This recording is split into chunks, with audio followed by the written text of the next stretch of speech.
From sunny Spain come the languorous pavan, the stately saraband, and the slinky courant, all of great antiquity. And all the modern dances are based on them.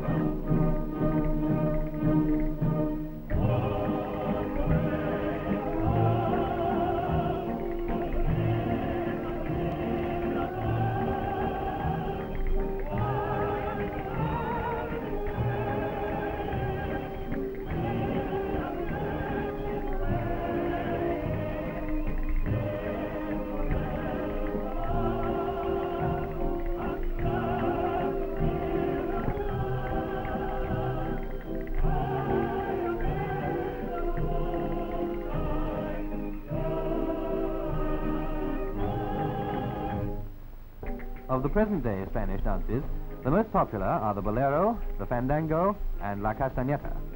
The last is a graceful, gliding, sinuous sort of measure, designed to make young gentlemen forget their appointments and old gentlemen their age.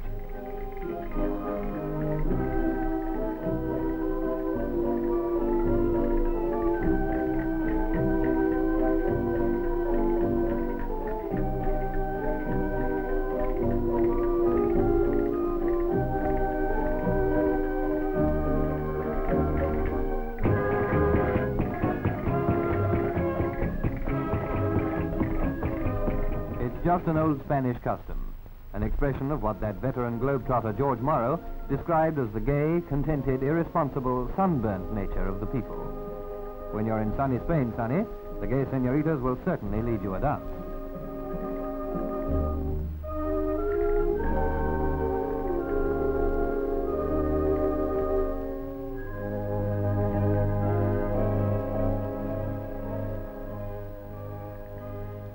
From the Soviet Ukraine comes this lively dance of the coal miners of the Don Basin. Dressed in national costume, they dance a fast-moving, acrobatic, rhythmic measure that's fascinating to watch and inspiring to hear in its setting of tuneful folk music.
Animates the dance of the Don miners.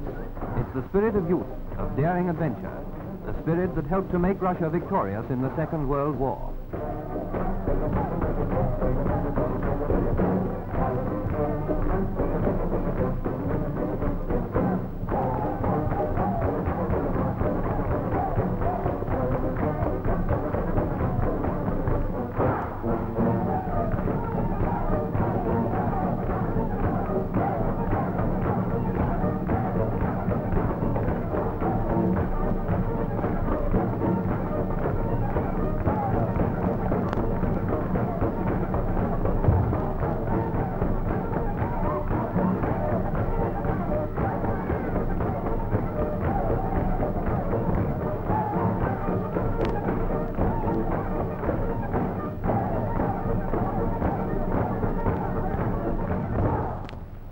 One of the most remarkable of all national dances comes from the Georgia Republic on the shores of the Black Sea.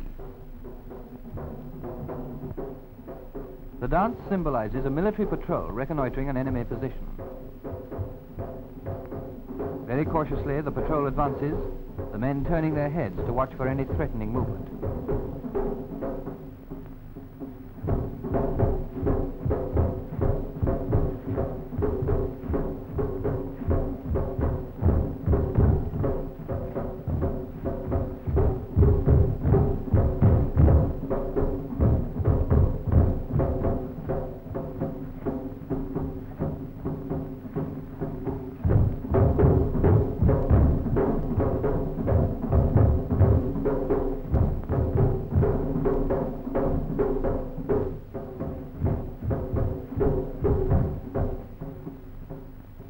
They've spotted some activity in the enemy camp, and in a moment they'll be going into a huddle to decide on a course of action.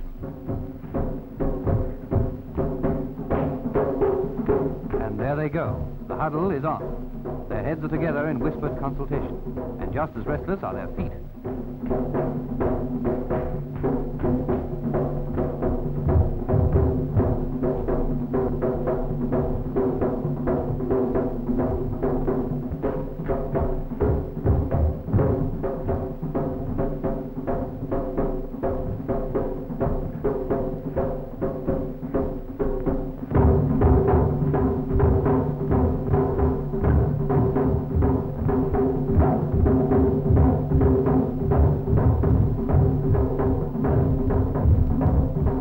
Approaching. They've been discovered. They must get back to their lines with information.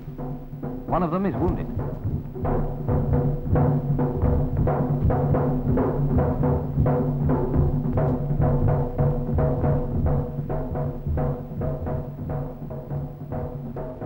The great idea in dancing is the young idea.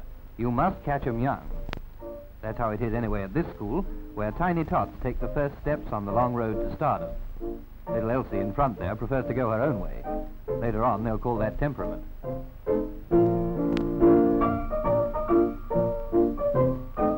Of course, if those other kids can't keep in step, it's not her fault. Some children are like that.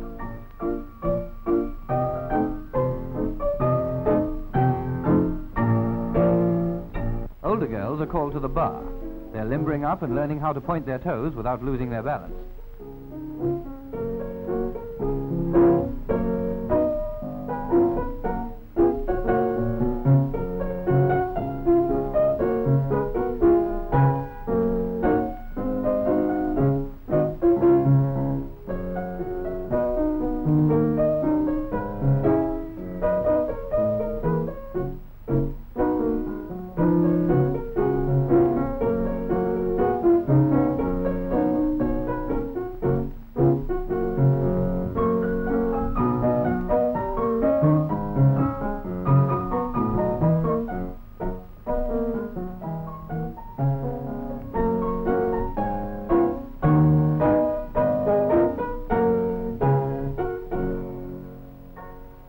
A more advanced routine.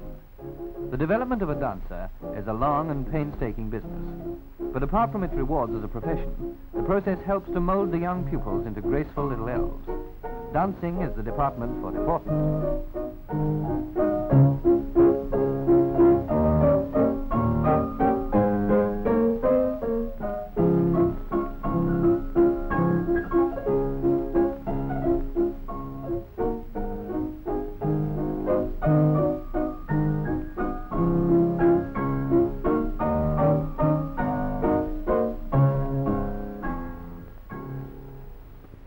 Independent now of the young dancers toy with the ballet. It's the beginning of a great adventure, the opening of a door that might lead to fame and fortune.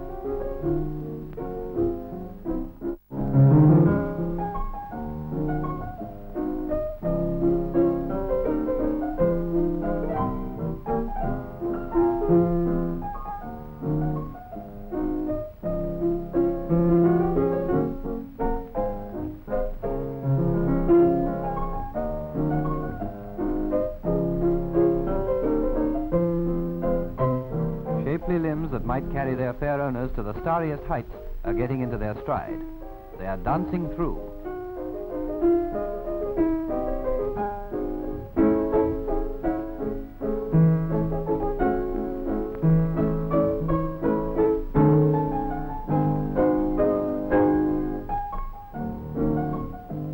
So the girls in their generation learn the dance that other generations of girls have learned during the past 400 years.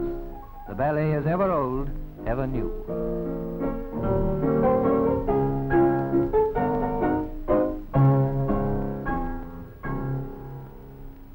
At the end of the long road that starts almost at the nursery, goes through the school and comes out by the academy, is the Swan Lake, the classic that is now being danced by the famous Soviet ballerina Ulanova.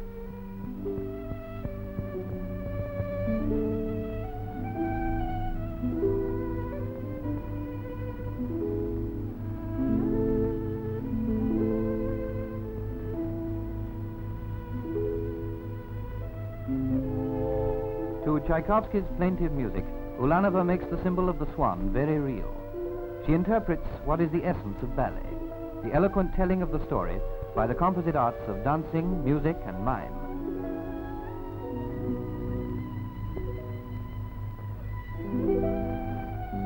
The meaning of the ballet, its daintiness and charm, depends so much on the individual performance of the central figure. Within the limited movement of classical ballet, she must be an actress as well as a dancer.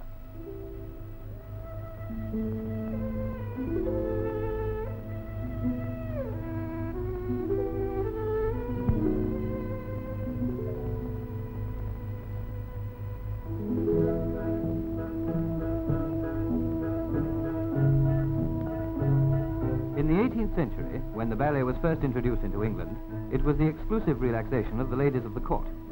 According to all accounts, when the ladies weren't practicing the ballet, they were swooning. Being a royal ballet master was nice work if you could get it.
Of Pavlova, Jenny, and Kiasht.